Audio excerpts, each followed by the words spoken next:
Good morning, everybody, and welcome to our Wednesday edition of The Wonders. We're in for a treat this morning. Our speaker is Jonathan Miot, who is, I'm going to get this right, Associate Professor and Program Coordinator of the Zoo Animal Technology Program at Santa Fe College. Now, I'm talking with Jonathan, and he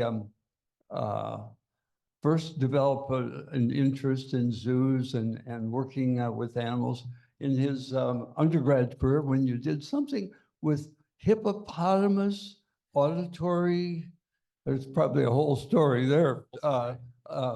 But then went on to Busch Gardens in Tampa and their zoo program, and then on to Zoo Atlanta and Lincoln Park Zoo in Chicago, all premier zoos in the country. And then to Santa Fe for probably one of the better kept secrets in the community, and that's the Santa Fe Teaching Zoo. And with that, I'll turn it over to Jonathan. Thanks for being here. Thank you, Ron. Thank you. I really appreciate you welcoming me here back home.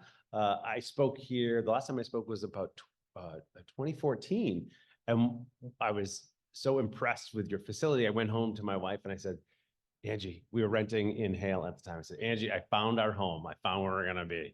She's like, where? Here it is. Okay, Mick, we're going to live there. And she's like, there's a problem. You are not quite the age threshold. I'm like, I don't care. I'm going to sneak in and stay there. So hopefully I must have done something wrong that it took 10 years to be invited back. So I apologize for my last speech. Hopefully this one is better. So when is it 50 that I can get in here? Or what's the 50? Oh, I'm 50 in May. Do you allow kids? No kid? No, they can't. They have to stay with my wife somewhere else. I'll be very sad for them. I'll wave for them through the gates. They're an amazing family, but no. But I really appreciate speaking here. Truly, a lovely home you have. I appreciate you inviting me into it, and amazing individuals here. You guys always have lots of questions, so I can't wait to get to that part. So we'll start with the presentation, and we'll just kind of go from there. I'm not currently teaching, but I am a professor. For those professors in the group, like I sometimes ramble and like tell my own stories. So I'll try to stick to the presentation. We'll see. But I do want your questions, whatever sparks in your mind. Please save those for me. So here we are. I am at the teaching zoo. I don't know. It's not moving when I pushed it. There we go. Here's just some of the things I want to talk about today, but again, we can go where you want to go on these topics. Why are we? I always love to start with the why we do what we do. Then the who are we? Let's talk about the past, what Santa Fe and the zoo, where we've come from, how long we've been here, a long time. Conservation that we do, what makes a zoo a zoo? Again, not only are we I hate to say best kept secret. We are a secret within the community. Not only that, it's a secret what zoos actually do and what we stand for. So let's talk about that. Talk about the community and our role in the community, and then of course the future and where we're going to go and some of the interesting things we're going to do. Here's the why.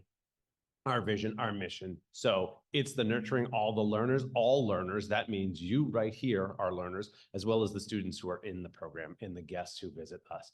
We want to improve the world. And of course, we're there for the animals, for the well-being of the animals. That is the top priority. So we're going to enrich the community, add value to the lives of our students. They get an education at our facility that they cannot get literally anywhere else. And then, of course, we are here to support wildlife, and we'll talk about some of the ways we've done that and what we will do in the future. So the what, again, we are two things. We are the zoo. We're the community zoo. We're the Santa Fe College Teaching Zoo. We're also the Zoo Animal Technology Program, and I run both of those entities. And again, we are the only zoo on grounds on a college campus that is accredited by the Association of Zoos and Aquariums. So all of those zoos that Ron mentioned that I've worked at, they're all accredited by this agency. Disney's Animal Kingdom, San Diego Zoo, if you ever heard of that place. All of these facilities have the same accrediting body as me. That is, I have to meet those same standards. They don't just say, oh, because you're small, John, it's okay. You don't have to do fantastic work. They say, we don't care what your budget is. You still have to meet high quality standards. I don't have to have $1 million exhibits, and I never will, but I still have to have really high quality standards. So what that means is that we are doing fantastic work, and we're training the next generation of zookeepers within this fantastic facility. This is the only place they can come to get this training, this program on grounds at a zoo. So again, they are getting something that nobody else can do. I should have given you a picture of where they've gone. They go all over the world when they graduate. We have an 85% placement rate. That is, of the graduates, 85% of them find work within the animal care field that's 8 months. So that's pretty great. They are international. So we have some in Australia and Papua New Guinea. We have some in Africa and Europe, as well as all over the United States. I think we're in 42 states in the United States at this point. Our graduates are. Where have we been? Here's a couple snaps from the past, but 54 years. So the program started in 1970. Started at what is Lincoln High School now, was Lincoln Middle School, or was high school, now middle school. Thank you. I'm glad you're here. Keep me on track. No, keep me on track. We moved to the current state at Santa Fe College on campus, the Northwest campus. 1974 is when we developed the grounds and the trails right there. So a long history we've been around, and again, still a secret. Because when it started, it was a program, we were doing great things, but we really kept to ourselves and we just kind of did our own thing. We have a much different philosophy now where we are a part of this community. The Gainesville community is a rich environment. It's an amazingly culturally diverse environment, and we are a part of that, and we want to make sure everybody knows we're there. But we've got a great standing. We started with our accreditation through AZA in 2000, so we're coming up almost on 25 years of accreditation, which is pretty great. 70 species, 200 individuals. I'll talk about some of the specific ones, but just to make sure you understand what we do, I'm training zookeepers. So that means there are students that come into our program. It is an AS degree. It's a 2-year degree. That is all you need to be a zookeeper. So in this day and age of, you've probably heard of it, sort of debt that students are taking on in colleges, bachelor's degrees they're getting that aren't actually doing anything for them. They only need a 2-year degree to be a zookeeper. And that's not because it's easy. It's hard, and my program is hard, but they don't need a lot of other classes to actually do the technical work and the hands-on work of being a zookeeper. If I didn't mention, I didn't say it, I don't hire any zookeepers. The students in the program are the zookeepers. That is, they're getting the full experience of being a zookeeper. So how do you learn to be a zookeeper? Maybe do the job of a zookeeper. So to do that, I have to do that safely. I do not have lions and tigers. I've worked with lions and tigers throughout my entire career, and they're amazing animals and they're incredible animals. But if I were to make a mistake with them, it'd probably be my last mistake, and I wouldn't be here talking to you. Same or more so with students that have zero experience. So what we have is we have ocelots and caracals at the zoo. We have smaller species of cats. We do have primates, we have hoofstock, we have snakes, we have venomous snakes, we have tortoises, we have lots of really great animals, and some which are dangerous. But the students work with them in a safe way. But we will not, you won't come, if you come to the zoo, you're not going to see the lions and the tigers. So how do we do what we do? Again, we're focused on both the humans and the animals at all times. We do lots of different things with our human support. So Rotary Reading Safari, this is a program we started before I got there. I started there in 2009. And before I got there, this program was already started. It's a reading program for third graders, second and third graders, who are at a level where they are not performing up to reading standards. And so what we do is our zookeepers, we work with the Rotary supplies books for this program, and our zookeepers will read these books to these students, and then they will engage them in animal activities. So they'll make the reading applicable to something in real life that is impactful on the students. So you engage them in that reading. You know, if you are engaged in reading, your whole world opens up to you. It leads to education, and then your whole world opens up to you.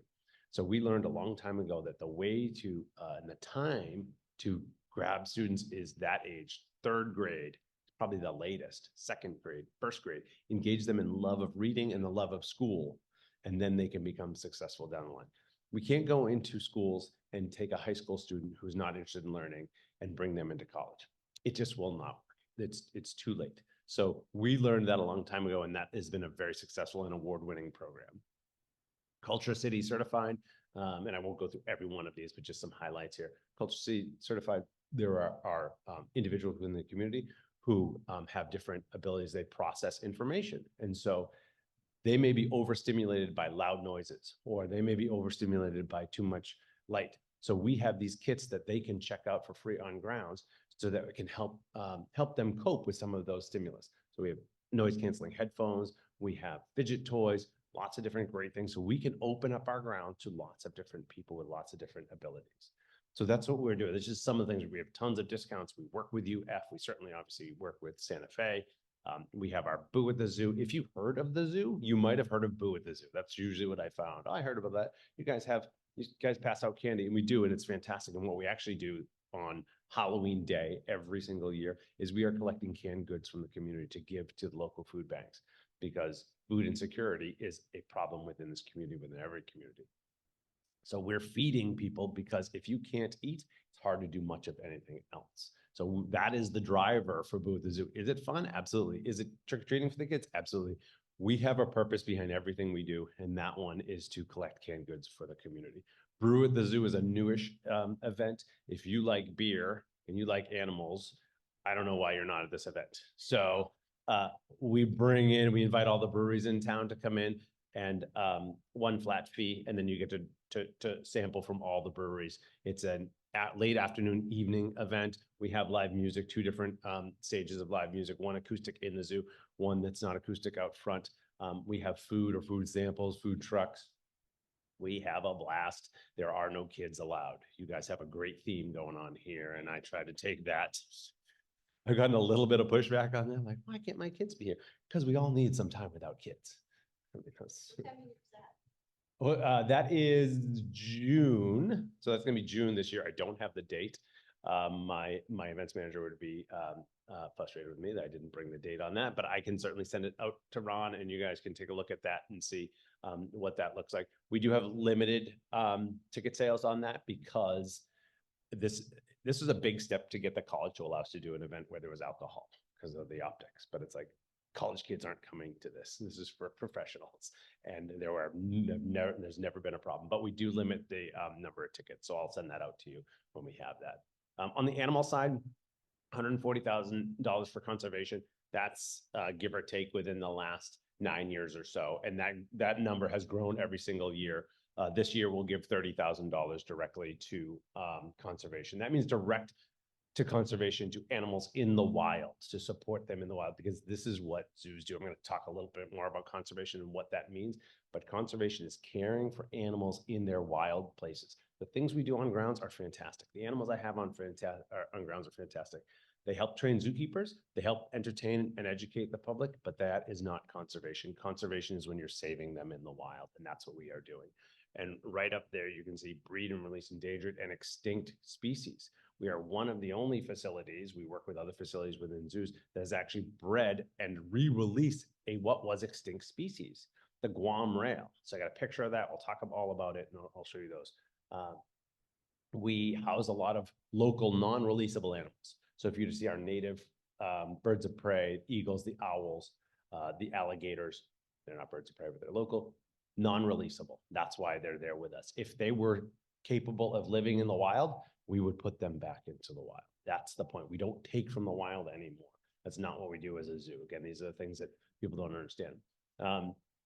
So that one helped maintain the nationwide animal populations. What we do is we are breeding our animals along with other zoos within the United States and the world to maintain populations within our managed facilities. So we aren't going to the wild to get gibbons. We are breeding gibbons. We breed gibbons very well.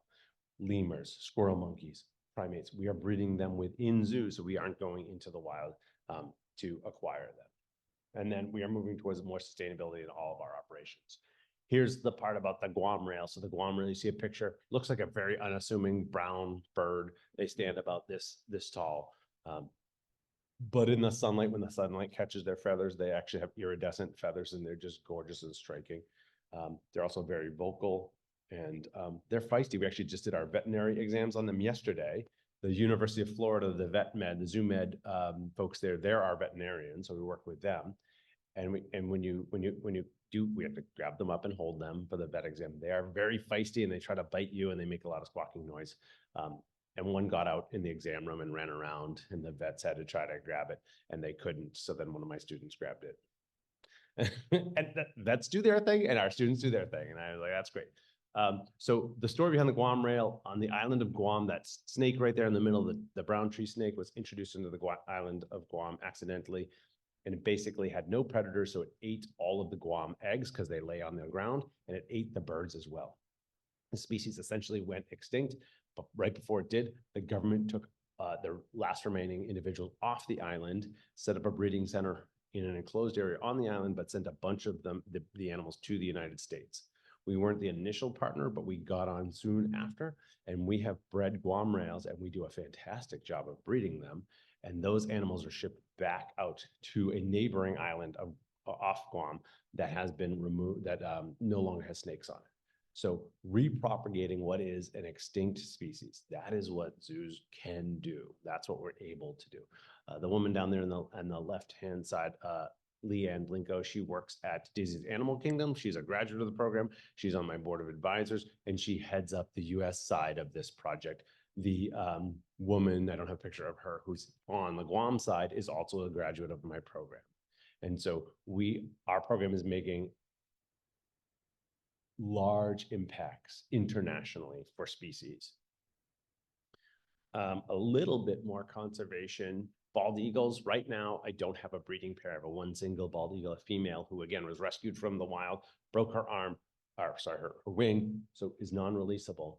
But in the past, we have bred eagles, and we've released 12 eagles into the wild. So we'd have a pair of non-releasable eagles. They would lay eggs, they would raise their chicks, and then we would release them back into the wild. They weren't in the wild, so they couldn't contribute, but they still did contribute to conservation. This is the time when the bald eagle was on the endangered species list. It has since been removed from the endangered species list because of zoos like us who were doing breeding and release. 12 eagles, 12 eaglets, chicks that would survive into adulthood is unheard of for a pair of wild eagles. So again, we were able to do that, contribute to conservation. This is what we're talking about. We're talking conservation, saving animals in their native lands. So I want to move on to the community. Sorry, there's a lot of words on here. There's a lot of really small text. I apologize for that. Some stats up here. So if some of you are former statisticians, you'll be excited about this. The others will go to sleep, and that's totally fine. It is almost my nap time too. So what I wanted to point out here is zoos are considered museums when it comes to polling and the federal government. Zoos are the second most trustworthy organization in the nation behind the military. Military is number one, and zoos are number two. Small businesses are up there somewhere. I showed the same slide to the president of Santa Fe College, to Dr. Brody. And that second line there, institutions of higher education are 53% favorability. So less favorability or trust in institutions of higher ed.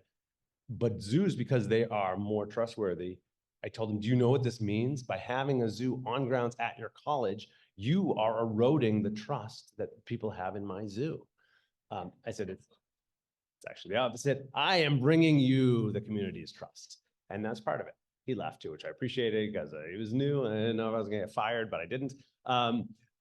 The second point there is really interesting and I think blows a lot of people out of the water because again, we're a sports town, we're a sports state. So if you take all of the major league sports, the four major ones, not soccer, although I'm sure if soccer was in there, it would be similar.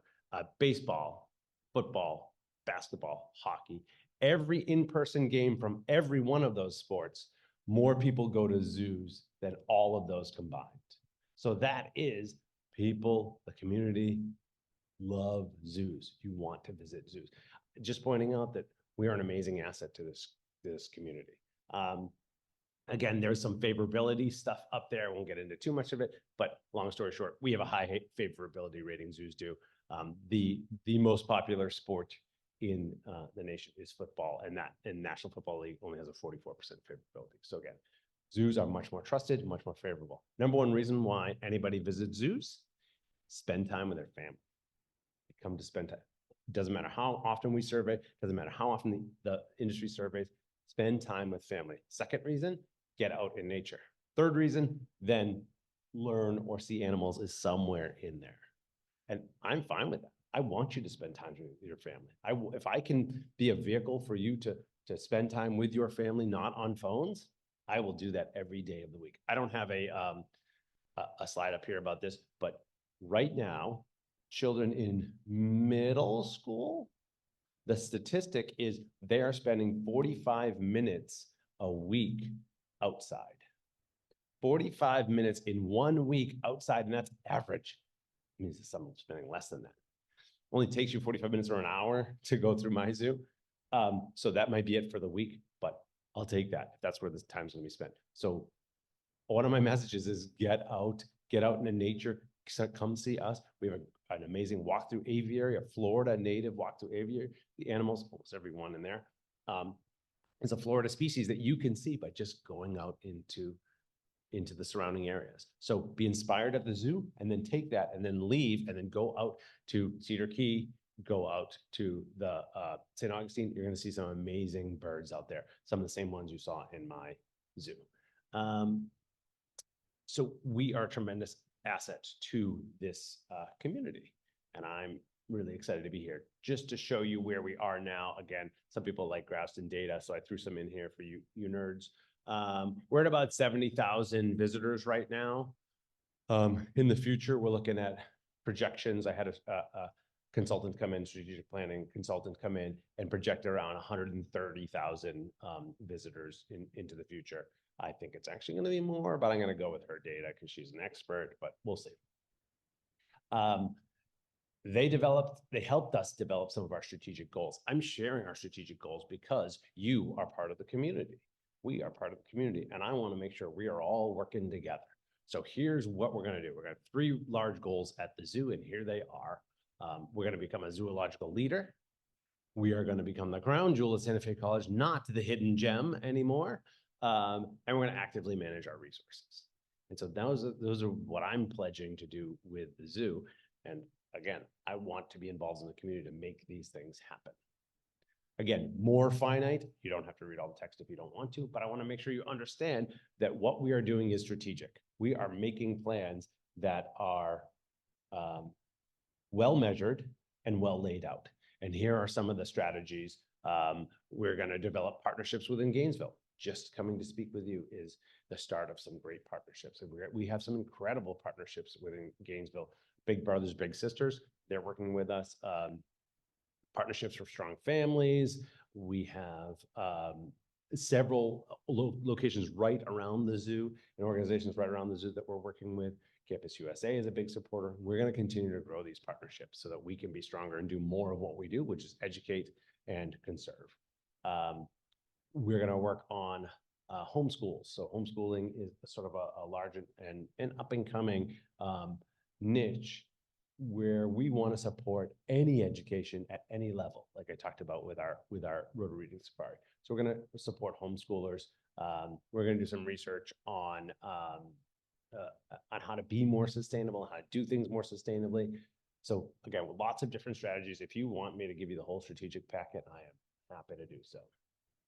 How are we going to do this? What are some of the things we're going to do to draw in the community and shore up some of these partnerships? I've got this vision for tree houses within the zoo. If you've ever been to the zoo, we're landlocked. We're right on 75, and then we got the college right around us, and we got North Road right there. We're kind of landlocked. We have no place to go. So I decided we should go up.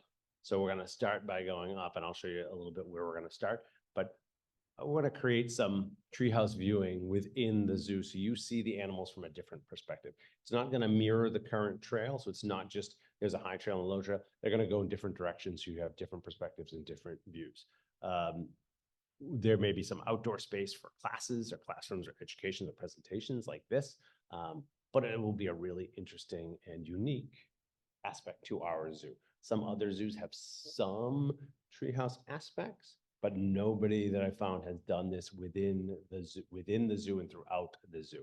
And there's some great treehouse areas within other areas of Florida, but nothing like this. Phase one is we are going to start in the middle of the zoo. So we call it the heart of the zoo. And what we're going to do is we're going to do a playground, and the playground will be treehouse themed. It'll be themed around the hidden life of animals. So we are working with lots of different students and lots of different organizations on creating this dream. It will be accessible. So we're shooting for 50% accessibility. So that is, you know, tree houses. Well, how are we going to do? There's going to be a nice long lead up ramp to get anybody into the trees that want to be there. So again, that's important for us to include everybody within the population. We'll have a lot of self-guided play. Again, the drive is, how do I get these students that are only out for 45 minutes a week? How do I get them out for longer, get them to stay for longer for their own week? The data, the studies all show the more you have access to nature, the more you have access to play, the more mental stimulation, the healthier everybody is. So like I said, this is artist conception at this point, but what we're doing is we are seeking the ideas from children within Alachua County. What do you want this playground to look like? What do you envision a treehouse playground to look like and an animal themed playground to look like? So we're asking them to contribute ideas to us, and we'll put some of those on display when we have some of our events coming up. We are working on public fundraising right now. So we're working towards, we have a contributor who gave us a matching grant. And so we're working to fulfill that matching grant, and we're 60% there. And so we're hoping to get to the rest of it by the end of the spring. And then we'll do the real design work this summer, and then we'll move forward from there. That's the phase one. The phase two, again, is the tree houses within the zoo as viewing for the animals. Again, just some of the animals that we have there: the tree kangaroos, lemurs, there are Florida aviary, gibbons. These are some habitats that sort of lend themselves to viewing that's higher up in the air. And again, we aren't talking 50 feet, but we'll still get some really interesting and impressive views. Next in our big plan is an education or a nature facility. So we need a facility to gather people like this. We have classrooms where we teach our classes, but they're currently in use. We're teaching classes in them. So to have a group come in, and we can do talks, or we can do mini conferences or rentals for weddings, it becomes challenging. So we want to create one that will start to be a mid-sized conference center. There's a need actually here in Gainesville for that. And so we're going to work with our designers to come up with some great ideas that will then connect to the tree houses, create a really beautiful area within the zoo. And so again, when I talk to people and I talk about what we do and why we do what we do and why we want to be ensconced within the community, this is what I'm talking about. Higher quality of life. Data shows over and over again that zoos are linked to higher quality of life within a community. Zoos are an attraction for people to come move and live in a community. You know that Gainesville is growing. You might say, like, I don't want more people in Gainesville. I feel that sometimes. The reality, people are coming here, and we should give them a good life and be able to, again, get them outside as much as possible. Come visit with their family and be outside. The community connections cannot be overstated here at the zoo. And so how can I support? Well, I ran through this really quick. I spoke quickly today, but that's all good. I'm gonna have plenty of time. I'm gonna have plenty of time for questions. So what can you do? I'm always looking for supporters. I'm always looking for people to join us. And there's lots of different things you can do. We can support our campaign, support our Friends of the Zoo. So we're starting up a Friends of the Zoo organization to help support us. We should have a membership. We have events, which I will send out to you all. You can tell others about the experience, or you can help us name some baby otters. These baby otters were born on Christmas Day, and they are a little bit bigger. This is one of their initial exams that we did. They're getting a little bit bigger, and they're now wandering around the habitat with their it's a family group, so with their parents and siblings, and yeah, they're just a cute little group here.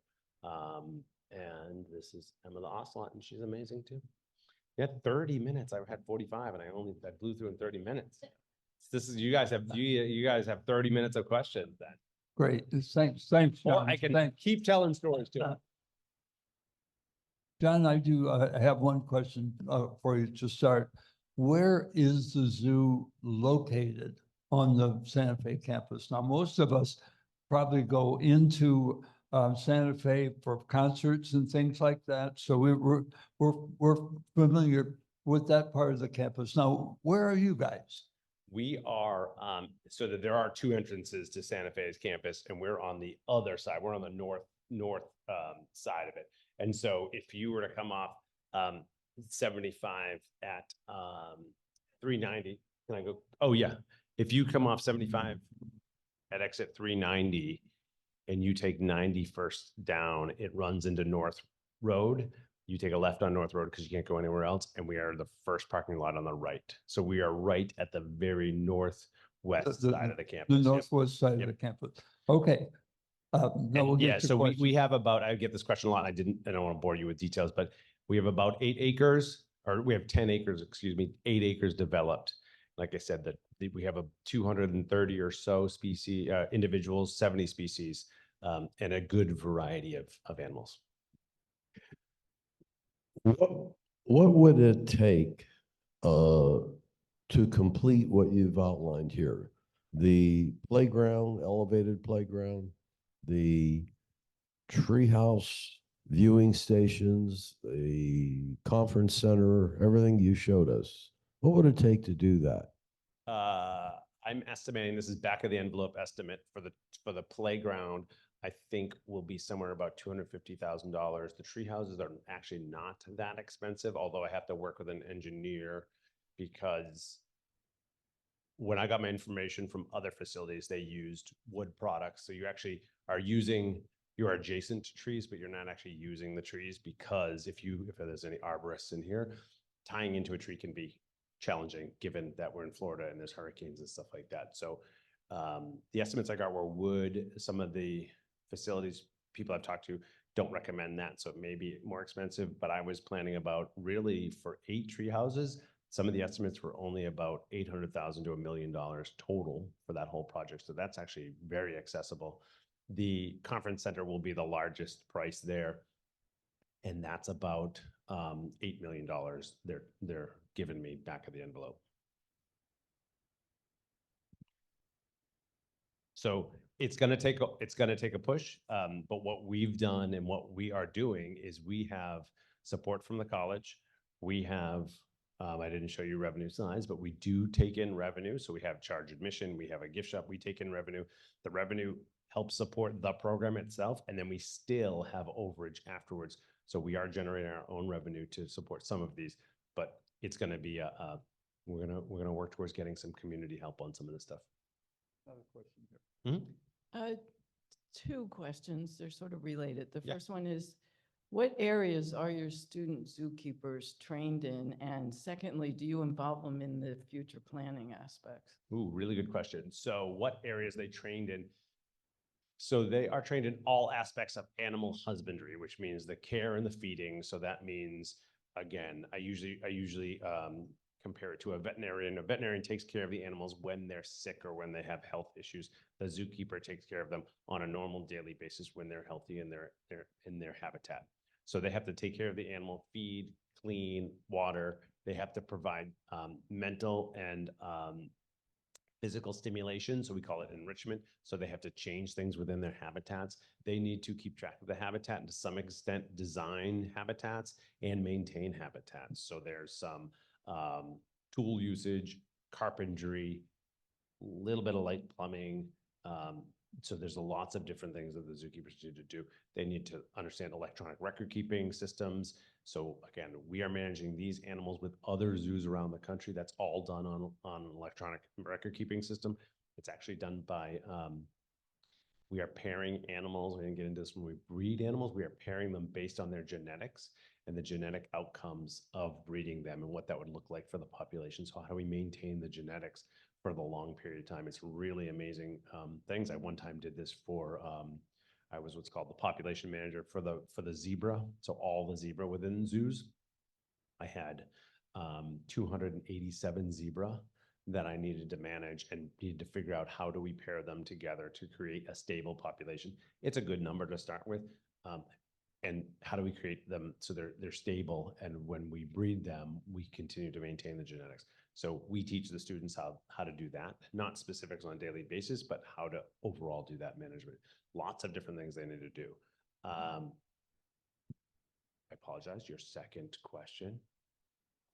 Oh, are they involved in the future planning of the zoo? To some extent, what we are doing is we are sharing our plans with them. And we always look for feedback for them for how things are working in their habitats and with their animals. So some of that will go into the planning. The challenge is a 2-year program. And as you might know, the planning and development takes years and years and years. So students are here now, will not be around when some of this stuff is actually developed and implemented. So we try to get as much feedback as possible, but knowing that they may not be around to see it all. That's a Right, good John, just question. one, did you cover nutrition? Yep. Are the students? So they do, so again, the diets are developed by nutritionists at the University of Florida or within the industry, but the students have to create the diets and the students have to maintain those diets. They have to monitor what animals are eating. So it's one thing, to develop a beautiful diet, but if you don't eat that, then you're not getting the nutrients. The students have to monitor that. So they do play crucial roles in absolutely the animal health. A lot of the questions are sort of, I love animals. I want to work with animals. I want to be a vet. Well, there's a lot you do as a zookeeper to actually maintain the health of the animals that have their very important roles. But a lot of that maintenance is, again, the day-to-day evaluation of the animals. I think We we have a question on Zoom. Yep, couple questions here. How do you prepare for hurricanes and other major storms? I recall the disaster for the Miami Zoo when Hurricane Andrew came through. Yep. So we have a complete hurricane protocol, and the protocol is based on when we know about the hurricane, the trajectory of the hurricane, the strength of the hurricane, and essentially every level of hurricane and every, it's a little detailed, but how the percentage of trajectory towards Gainesville, we implement different stages of this. So we may, if it's, again, if a hurricane is forecast, we're going to pick up all the loose stuff in the zoo, but we're not going to lock down all the animals. If the hurricane is imminent and strong, we will lock down the vast majority of the animals. By that, I mean, we have buildings we can bring them into. Sometimes we have to get creative, and then we've been known to use a restroom before to put some animals in, but we will do what we got to do to maintain the animals. Some of the animals we leave out. So we have hoof stock. We have animals with hooves and horns. We have 4, they're called Nyala. You've got to see them. They're beautiful. I didn't put any pictures up there. Spiral horns.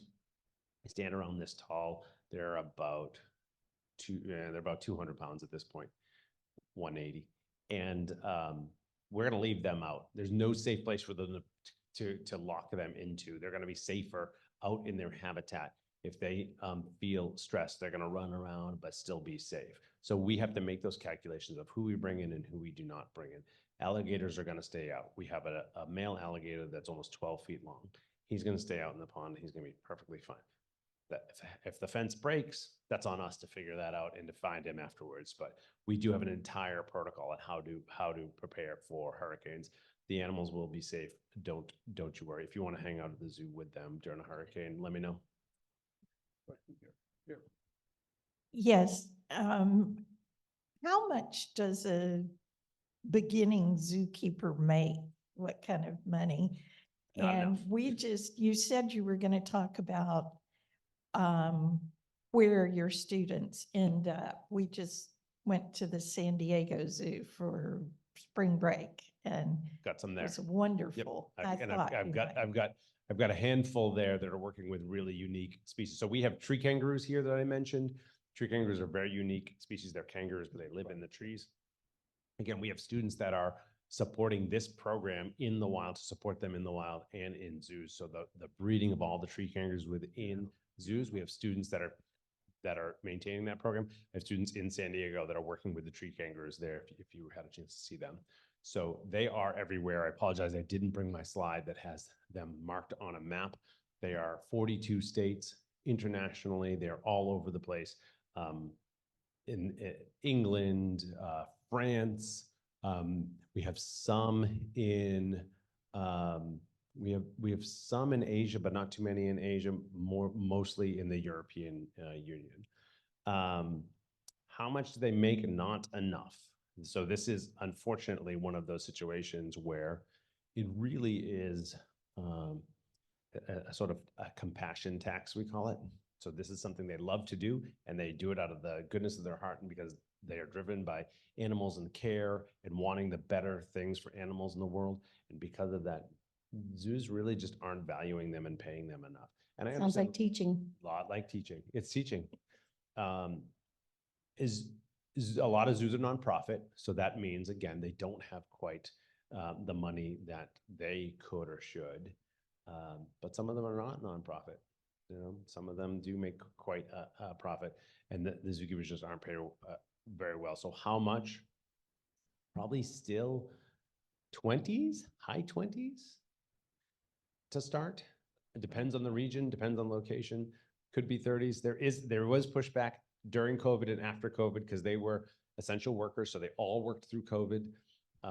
And there was pushback after that to get some more pay for them, and that is happening. And we are doing our part to help push that narrative within the industry. One of our big pushes was internships. One, our students don't need internships because they do far more than any intern. They do zookeepers work. But we push the industry to no longer offer unpaid internships. Unpaid internship is just you're taking advantage of a worker. So what we did is we pushed for that. So we've done our part, and the industry agrees, and they are no longer on the accrediting website. They're no longer posting unpaid internships. That is, every intern that's posted is paid. So that's a value add.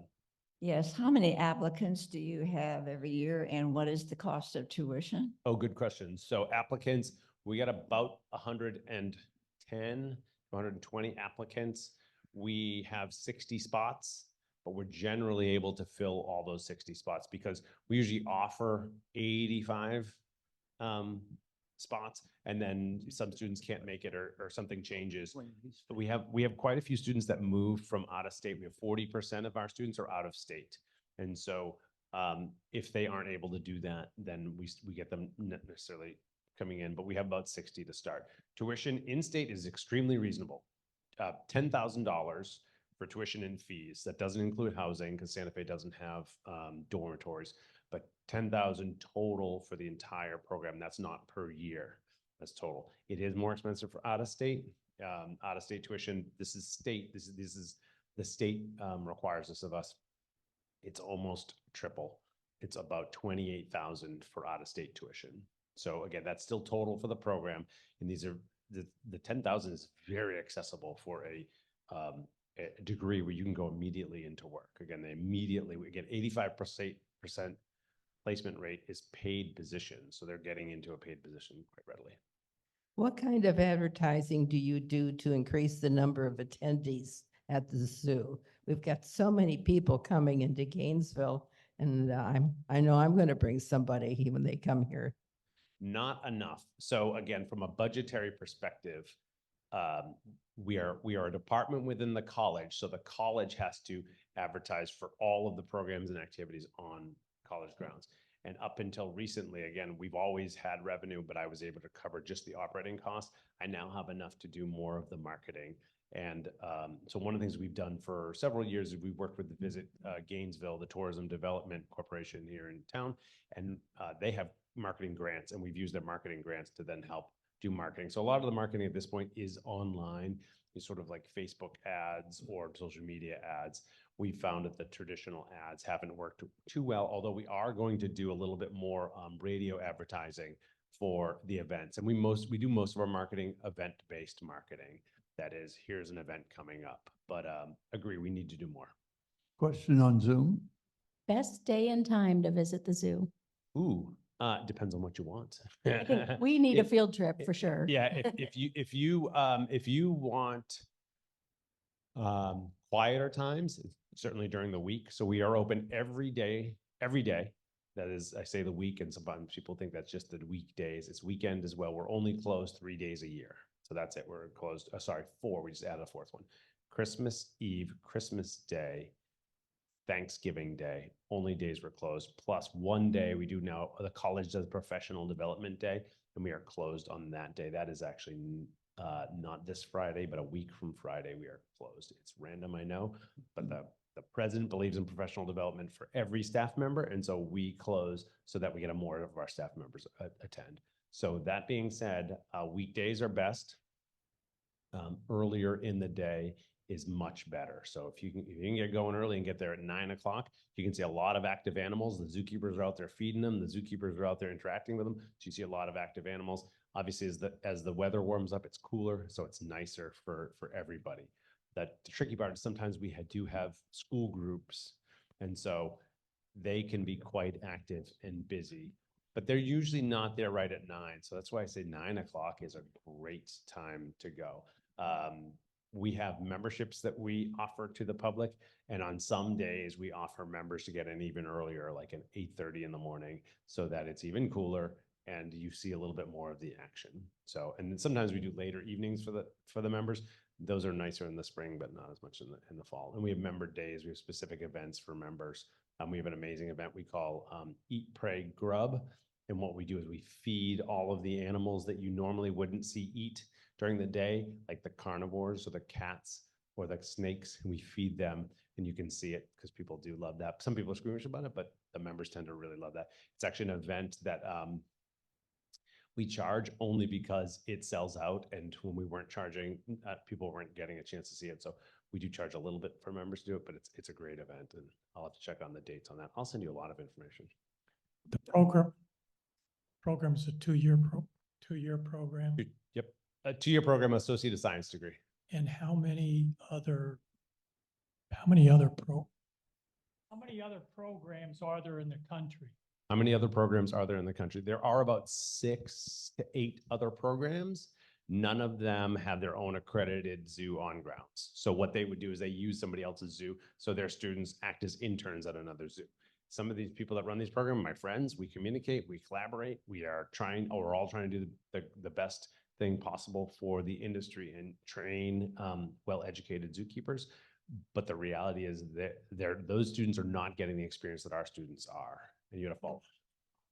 What? I have, my wife and I have. It's a beautiful place. Thank you. Well worth going. Thank you. Well worth every penny that you spend for the entrance fees, and well worth donating money. Thank you. I appreciate that. And again, for typical admission is $10 for adults. And then there are senior discounts, there's UF discounts, Santa Fe discounts, EBT discounts, first responder, nurses, teachers. We try to give as many discounts as possible to as many people as possible, even though I think the $10 is exceptionally reasonable. But we want to make sure we welcome as many people as possible. But I really appreciate that. Yeah. You were talking about zebras. Mhm. How many do you have there? We do not have any zebra because they are very dangerous. So people don't think like, oh, zebras, they're not that dangerous. If anybody has horses, you know that horses can be dangerous, but they're domesticated. So they work well with humans. My wife is a rider. She rides and owns horses, and they will do everything they can to protect the rider or the caretaker. Zebras are the undomesticated version, and so they are wild, and they have so a zebra kick can break a lion's jaw. And so you can just get a sense of what that would mean if a student accidentally put themselves in the wrong spot. Are you propagating animals? Mhm. Yes, we are breeding animals. Yep. And we breed them within the confines of what the zoos within the country recommend.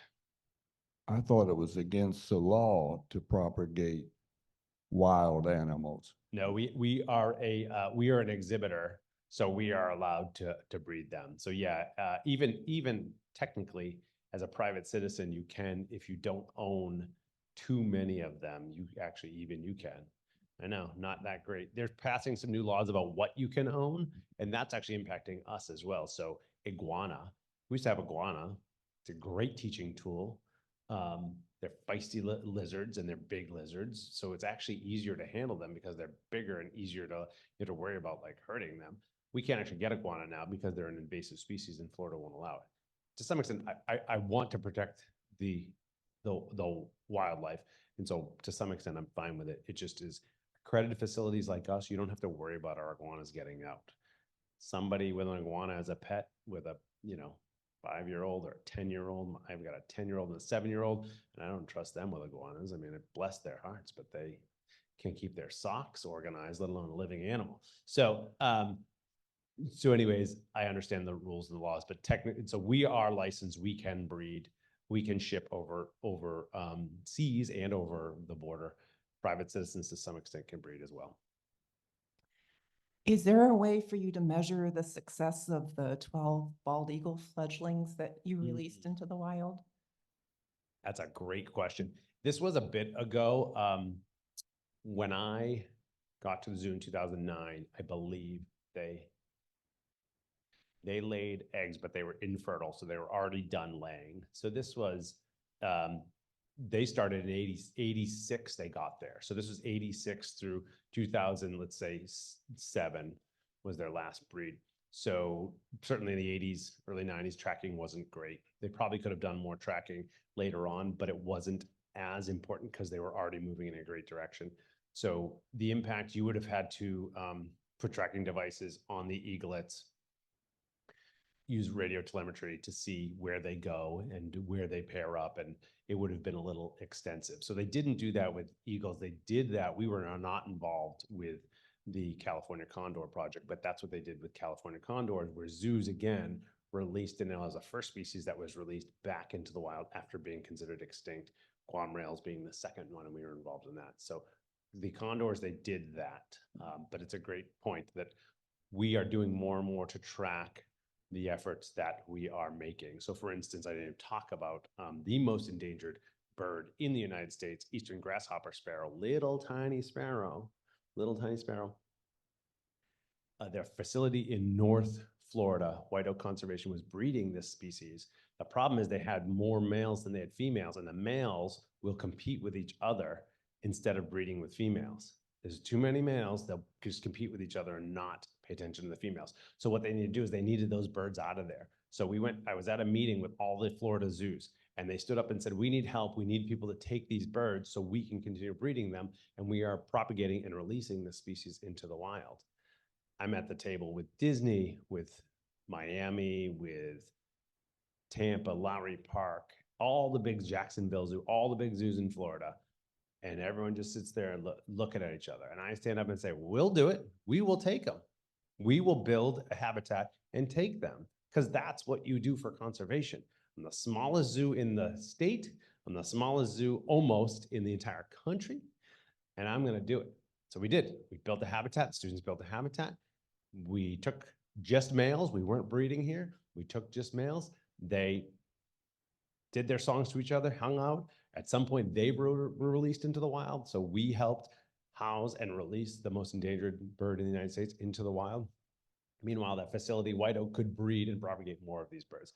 They tracked those birds. So these little tiny sparrows, and they track them and they see where they nest and how they nest. So we are doing much better with tracking our outcomes of conservation, and it is important. But that's the kind of thing that we do. I tell that story, and I had Brevard Zoo, a fantastic zoo.